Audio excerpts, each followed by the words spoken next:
Hello guys, कशा आहात तुम्ही? तर हा माझा फर्स्ट व्हिडिओ आहे. मी हा रेसिपीचा व्हिडिओ टाकणार आहे. माझा फर्स्ट ब्लॉग आहे हा. तर माझ्या चॅनेलला लाईक करा, शेअर करा आणि चॅनेलला नक्की सबस्क्राईब करा. तुमचं माझ्या चॅनेलवर मनापासून स्वागत आहे आणि तुम्ही मला नक्की सपोर्ट करा. चला तर मग आता आपण रेसिपीला सुरुवात करू का? रेसिपी करण्यासाठी इथे लागणार आहे हुलगे, आणि हे हुलगे आधी नेसून घ्यायचे.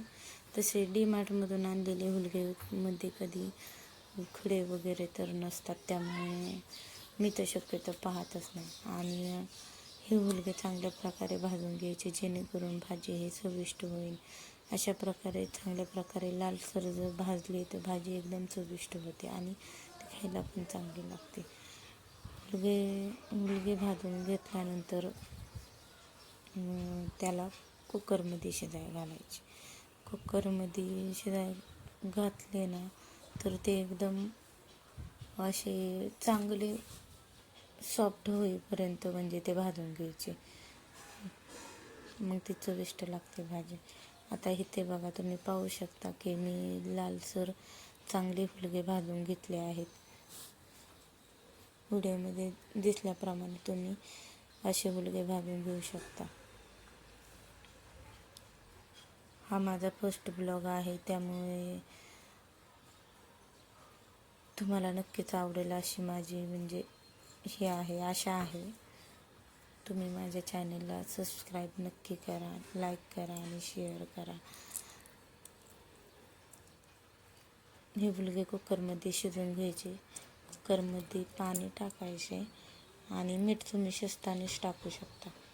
म्हणजे शिजताना टाकले ना तर चांगली चवदार भाजी होते. मी तर शिजतानाच टाकते, त्यामुळे इथे मी प्रथम मीठ टाकून घेतले आणि नंतर मग थोडं पाणी गरम होऊन द्यायचं आणि त्याच्यामध्ये हुलगे टाकून द्यायचे.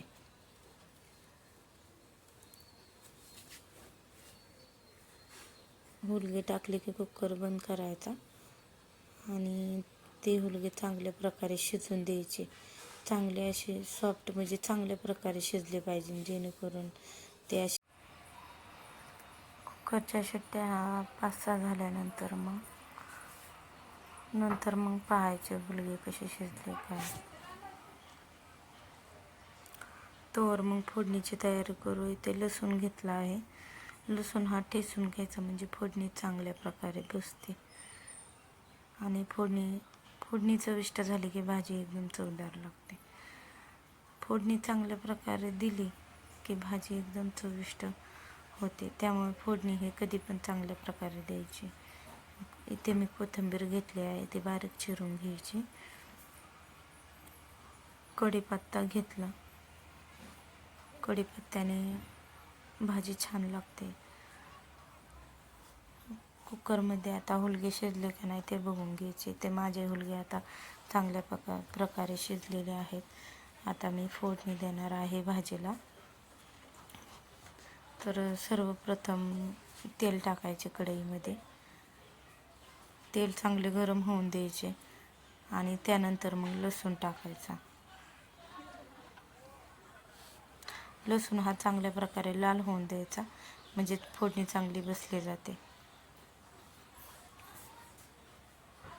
आणि त्यानंतर जिरे हे ऑप्शनल आहे, काहींना आवडत नाही, काहींना आवडते. त्यामुळे मला तर आवडते म्हणून मी जिरे टाकले आणि जिऱ्याचे चांगले मग तडतडून दिले. त्यानंतर मग हळद आणि कढीपत्ता टाकला, कोथिंबीर टाकली आणि फोडणी ही चांगल्या प्रकारे भाजून घ्यायची, म्हणजे जेणेकरून भाजी ही टेस्टी होते.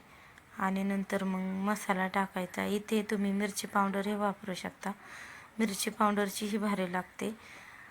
मला आवडते मसाल्याची म्हणून मी ते काळा मसाला टाकला आहे.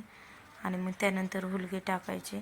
तुम्हाला जेवढी भाजी वाढवायची तेवढी तुम्ही पाणी वाढवू शकता, रस्सा करायचा असेल तर. आणि भाजी ही थोडी मोठ्या गॅसवर उकळी येऊन द्यायची आणि नंतर मग कमी गॅस करायचा, जेणेकरून भाजी ही चांगल्या प्रकारे शिजली जाईल. भाजीला चांगल्या प्रकारे उकळी येऊन द्यायची.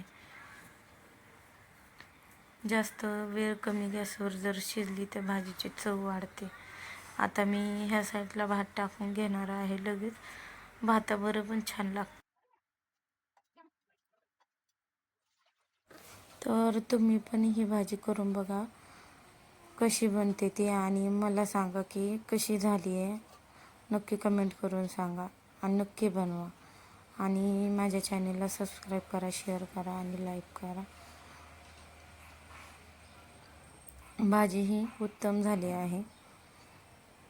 खूप छान प्रकारे अशी भाजी केल्याने चविष्ट लागते.